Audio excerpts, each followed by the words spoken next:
वाह, क्या आईपीओ है।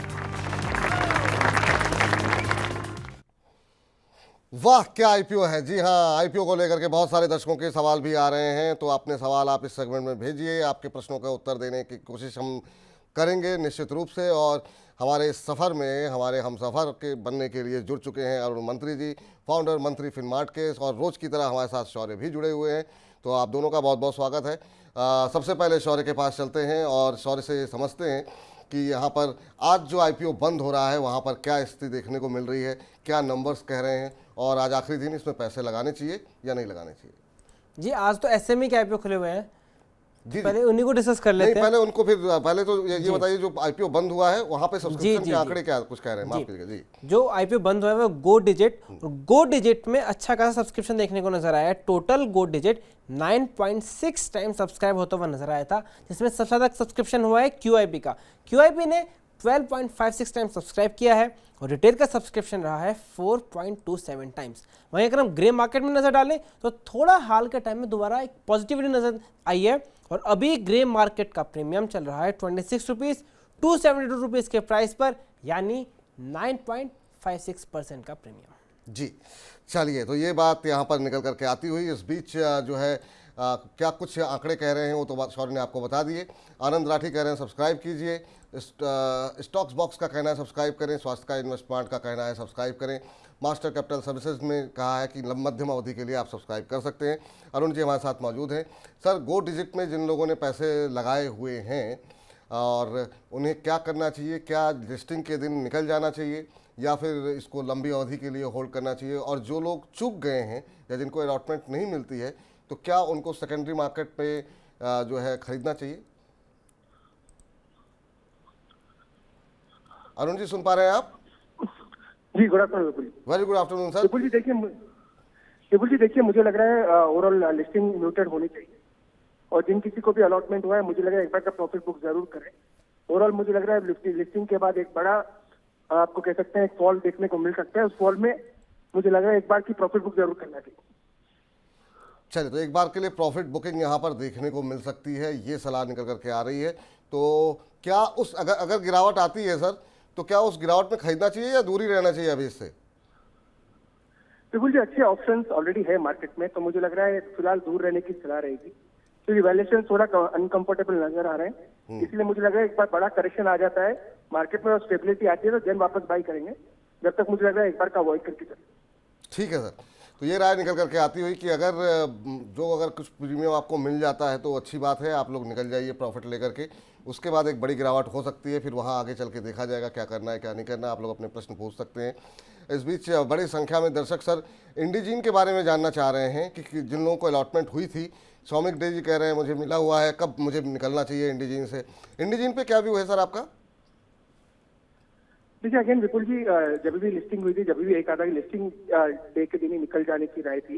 वैसे मुझे लग रहा है लॉन्ग टर्म में कोई दिक्कत वाली बात नहीं है, थोड़ी वोलेटिलिटी रह सकती है क्योंकि लॉक इन पीरियड्स वगैरह काफी चीजें हैं जो नए आईपीओस में आजकल इम्पैक्ट करते हैं, पर मुझे लॉन्ग टर्म में कोई दिक्कत नहीं है। पर शॉर्ट टर्म में मुझे लगा एक थोड़ा करेक्शन आता तो वहाँ पे बाई करके चल सकते हैं, इसलिए मुझे लगा थोड़ा करेक्शन का वेट करें, जिनके पास है होल्ड करें। और जिनके पास है वो होल्ड करें सर? ठीक है, डेफिनेटली जिनके पास है वो अभी होल्ड करें, क्योंकि ऑलमोस्ट स्टॉक में लिस्टिंग के बाद एक म्यूटेड कंसोलिडेशन नजर आ रहा है, तो एक बार का होल्ड करके चल सकते हैं, पर नई खरीदारी की राय करंट लेवल पे नहीं। करंट लेवल पे जो है नई खरीदारी की सलाह नहीं है। इस बीच सबिया सैयद जी कह रही thank you so much sir, God bless you always. Thank you ma'am, इतनी शुभकामनाओं के लिए, इतनी दुआओं के लिए। तो अच्छा लगता है आप लोग जब सकारात्मक कोई टिप्पणी करते हैं। तो चलिए आगे बढ़ते हैं, और कल से एक नया आईपीओ खुलने वाला है, उसके बारे में भी जरा बातचीत कर लेते हैं। कल से बताइए कौन सा आईपीओ खुल रहा है, क्या कुछ फंडामेंटल कह रहे हैं वहाँ पे? जी कल से जो आईपीओ खुल रहा है उसका नाम है ऑफिस स्पेस। वो एक तरह से को रेंटल स्पेस है जो बिल्डिंगों को ले लेता है और फिर आगे रेंट पे देता है, और ये कंपनी जनरली उसे बिल्डिंग को मैनेज करने के काम में आती है। इसकी पूरी डिटेल आपको कल देंगे। दो तरह के इसके बिजनेस मॉडल हैं जिस तरह से काम करती है। बेसिकली एसेट्स अपने पास कम रखने पे कंपनी का फोकस रहता है, तो इसलिए एसेट लाइट मॉडल है। लेकिन अगर आईपीओ की डिटेल देखें तो 22 मई को खुलेगा, और एक्चुअली फ्राइडे को बंद नहीं होगा, ये एक्चुअली 4 दिन खोला रहेगा, तो 27 मई को बंद होगा, यानी वेडनेसडे को खुल के वेडनेसडे, थर्सडे, फ्राइडे, फिर मंडे को भी खुला रहेगा। उसके बाद प्राइस बैंड है इसका 364 से लेकर 383 रुपीज़ का। कंपनी लगभग 600 करोड़ जुटाने को देख रही है। जिसमें से 128 करोड़ फ्रेश इशू है। लेकिन अभी कंपनी में सबसे बड़ा कंसर्न है प्रॉफिटेबिलिटी, क्योंकि कंपनी के रेवेन्यू लगातार बढ़ते हुए हैं, लेकिन प्रॉफिट में छोड़िए लॉस में भी कोई कमी देखने को सब्सटेंशियली नहीं नजर आई है, डिस्पाइट रेवेन्यू में तेजी आई है। रेवेन्यू में तेजी आई है लेकिन लॉस नहीं कम हो रहा है। लेकिन ग्रे मार्केट में तो काफ़ी अच्छा प्रीमियम मिल रहा है यहाँ पर शौर्य। जी, ग्रे मार्केट की बात करें तो अच्छा प्रीमियम मिलता हुआ नजर आ रहा है। अगर एग्जैक्ट नंबर्स पे नजर डालें तो ग्रे मार्केट में कंपनी को 26 रुपीज़ का जीएमपी मिल रहा है, सॉरी 165 रुपीज़ का जीएमपी मिल रहा है 33 रुपीज़ के प्राइस पर, यानी 43% का जीएमपी मिल रहा है। बल्कि ऐसे टाइम पे हमने हाल ही में देखा था काफ़ी आईपीओ को काफ़ी मतलब फ्लैट लिस्टिंग या गो डिजिट की देखे तो थोड़ा सा जीएमपी नजर आ रहा है। सर ये ऑफिस स्पेस सोल्यूशन ये क्या आपने कल से खुल रही है, क्या आपने देखा इसको सर? और इतना ज़्यादा ग्रे मार्केट में प्रीमियम मिलने की क्या वजह मान रहे हैं आप? डेफिनेटली इस कंपनी के बारे में स्टडी किया है। तो ज्यादा ये ओएफएक्स में अपना स्टेक डाइल्यूट कर रहे हैं। सेकंड थोड़ा आप कह सकते हैं फ्रेश इशू भी है, पर चूंकि एसेट लाइक मॉडल है और ओवरऑल अभी जो मोमेंटम नजर आ रहा है, जिस हिसाब से स्टार्टअप्स नजर आ रहे हैं, जिस हिसाब से इकोनॉमी में ग्रोथ है, इसी वजह से थोड़ा बहुत आप कह सकते हैं ग्रे मार्केट प्रीमियम में अच्छा नजर आ रहा है। इसीलिए मुझे लग रहा है एक बार का अगर जिनको जो रिस्की ट्रेडर्स हैं या फिर जो रिस्क ले सकते हैं वो लिस्टिंग के लिए अप्लाई कर सकते हैं। लॉन्ग टर्म के लिए मेरी कोई होल्डिंग की राय नहीं है। अगर कोई रिस्क नहीं लेता है तो बेटर है एक बार को अवॉइड करके चले। तो राय यही रहेगी, जो रिस्क टेकिंग इन्वेस्टर्स हैं, जो छोटे मोटे लिस्टिंग गेन्स के लिए करना चाहते हैं, वो डेफिनेटली अप्लाई करके चल सकते हैं। अगर आप रिस्क लेना चाहते हैं, छोटे मोटे लिस्टिंग गेन के लिए अप्लाई करना चाहते हैं तो बिल्कुल आप कर सकते हैं, लेकिन लंबी अवधि के लिए निवेश की सलाह ऑफिस स्पेस सोल्यूशन में नहीं है। कल से आईपीओ खुल रहा है और ये राय यहाँ पर निकल करके आती हुई, जब ये कल आईपीओ खुलेगा तब इस पर और डिटेल में और विस्तार में हम जो है इस पर चर्चा करेंगे। लेकिन इस बीच स्वप्ना रेड्डी जी कह रही हैं, सर गुड आफ्टरनून विपुल जी। वेरी गुड आफ्टरनून स्वप्ना जी। आधार हाउसिंग फाइनेंस के स्टॉप लॉस और टारगेट क्या हो सकते हैं, अभी क्या करना चाहिए? आधार हाउसिंग फाइनेंस पे और भी बहुत सारे दर्शकों के सवाल आए हुए हैं, हाल की लिस्टिंग है सर, अभी क्या स्ट्रेटजी होनी चाहिए आधार के अंदर? बिल्कुल जी, डेफिनेटली होल्ड कर सकते हैं। अगर इन लेवल पे किसी ने बाई किया है तो शॉर्ट टर्म के लिए होल्ड कर सकते हैं। स्टॉप लॉस चूंकि ज्यादा बड़े चार्ट नहीं है, रिसेंट लिस्टेड है, अगर कोई शॉर्ट टर्म के लिए बाई किया है तो 330 का स्टॉप लॉस मेंटेन करें, जो कि अगर आप आज का लो भी देखें तो 337 के आसपास है, और 4 दिन के पहले का लो भी देखें तो 330 का ही है। तो जिनको भी अलॉटमेंट आया है, जिन्होंने भी आज बाई किया है या फिर शॉर्ट टर्म के लिए बाई किया है, 330 का स्टॉप लॉस जरूर मेंटेन करें। इसका जो रेजिस्टेंस जो भी चार्ट अवेलेबल है उसमें 362 के आसपास आ रहे हैं, तो 330 362 के बीच में स्टॉक रहना चाहिए। अगर 330 के नीचे आएगा तो वीकनेस स्टॉक में बढ़ सकती है। ठीक, एसएमई पे बात करें उससे पहले एक सवाल ले लेते हैं। हालांकि इसमें हम कोशिश करते हैं हाल फिलहाल की लिस्टिंग को ही डिस्कस करें, लेकिन दीपक गुप्ता जी ने टिप्पणी इस तरह की है, कह रहे हैं जय श्री राम विपुल जी, जय श्री राम दीपक जी। कह रहे हैं आपका शो मानो चांद का तारा है जिसको देखते ही विश पूरी होने की उम्मीद दिखती है। तो इनकी विश जो है वो पूरी करना जरूरी हो जाता है। MOIL में फ्रेश एंट्री लेना चाहते हैं सर, ये आज पूरे PSU क्षेत्र में क्या शानदार मूव देखने को मिला है।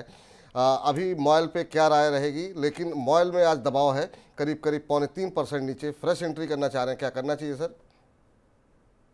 ट्रिपल जो डिप पे करें 520 के आसपास आता है तो वहां पे एंट्री करके चल सकते हैं। वैसे अगर ओवरऑल PSUs की बात करें तो आज हमने NBCC में बाई रिकमेंडेशन रिलीज की है, जो कि पोजिशनल 170 172 के टारगेट के लिए दिया है। तो अगर ये मॉइल में नहीं करते तो NBCC में एंट्री करके चल सकते हैं। 141 के स्टॉप लॉस और 172 178 के टारगेट रहेंगे।